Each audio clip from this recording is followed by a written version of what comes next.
Genealogy of fanaticism. I'll join with black despair against my soul, and to myself become an enemy. Richard III. In itself, every idea is neutral, or should be, but man animates ideas, projects his flame and flaws into them. Impure, transformed into beliefs, ideas take their place in time, take shape as events. The trajectory is complete, from logic to epilepsy, whence the birth of ideologies, doctrines, deadly games. Idolaters by instinct, we convert the objects of our dreams and our interests to the unconditional. History is nothing but a procession of false absolutes, a series of temples raised to pretexts, a degradation of the mind before the improbable. Even when he turns from religion, man remains subject to it, depleting himself to create false gods. He then fervently adopts them. His need for fiction, for mythology, triumphs over evidence and absurdity alike. His power to adore is responsible for all his crimes. A man who loves a god unduly forces others to love his god, eager to exterminate them if they refuse. There is no form of intolerance, a proselytism or ideological intransigence which fails to reveal the bestial substratum of enthusiasm. Once a man loses his faculty of indifference, he becomes a potential murderer. Once he transforms his idea into a god, the consequences are incalculable. We kill only in the name of a god or of his counterfeits. The excesses provoked by the goddess reason, by the concept of nations, class or race, are akin to those of the Inquisition or the Reformation. The ages of fervour abound in bloody exploits. A Saint Teresa could only be the contemporary of the Auto da Fe, a Luther of the repression of the peasants' revolt. In every mystic outburst, the moans of victims parallel the moans of ecstasy. Scaffolds, dungeons, jails flourish only in the shadow of a faith, of that need to believe which has infested the mind forever. The devil pales behind a man who owns a truth, his truth. We are unfair to a Nero or Tiberius. It was not they who invented the concept heretic. They were only degenerate dreamers who happened to be entertained by massacres. The real criminals are men who establish an orthodoxy on the religious or political level, men who distinguish between the faithful and the schismatic. When we refuse to admit the interchangeable character of ideas, blood flows. Firm resolves draw the dagger, fiery eyes presage slaughter. No wavering mind, infected with Hamletism, was ever pernicious. The principle of evil lies in the will's tension, in the incapacity for quietism, in the Promethean megalomania of a race that bursts with ideals, that explodes with its convictions, and that, in return for having forsaken doubt and sloth, vices nobler than all its virtues, has taken the path to perdition into history, that indecent alloy of banality and apocalypse. Here certitudes abound. Suppress them, best of all suppress their consequences, and you recover paradise. What is the fall but the pursuit of a truth and the assurance that you have found it, the passion for a dogma, domicile within a dogma?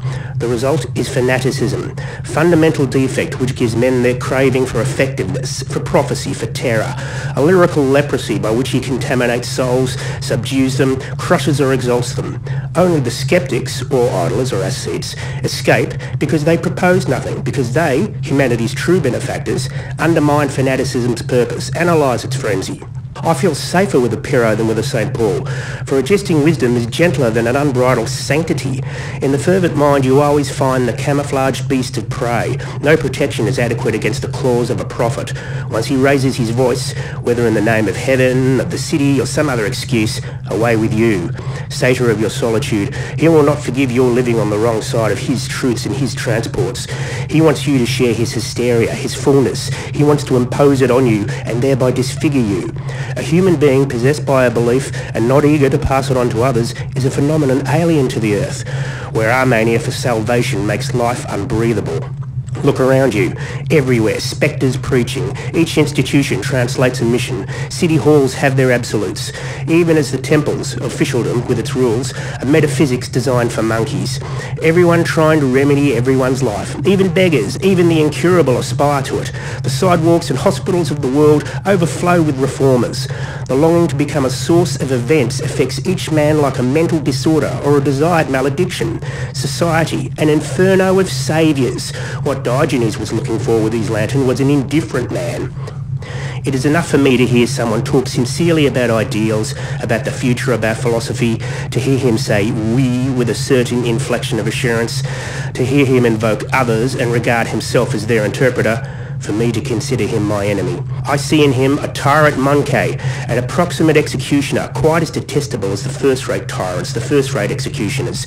Every faith practices some form of terror, all the more dreadful when the pure are its agents. We mistrust the swindler, the trickster, the con man, yet to them we can impute none of history's great convulsions. Believing in nothing, it is not they who rummage in your hearts or your ulterior motives.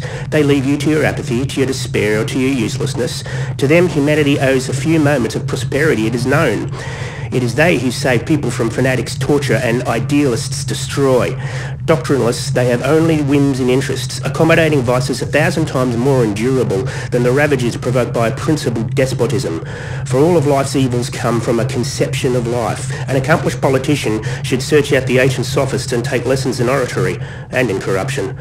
Whereas the fanatic is incorruptible. If he kills for an idea, he can just as well get himself killed for one. In either case, tyrant or martyr, he is a monster. No human beings more dangerous than those who have suffered for a belief.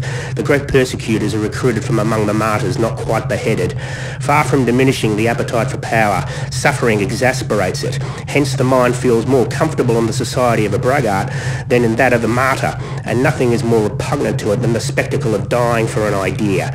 Revolted by the sublime and the carnage, the mind dreams of a provincial ennui on the scale of the universe, of a history whose stagnation would be so great that doubt would take on the lineaments of an event and hope a calamity.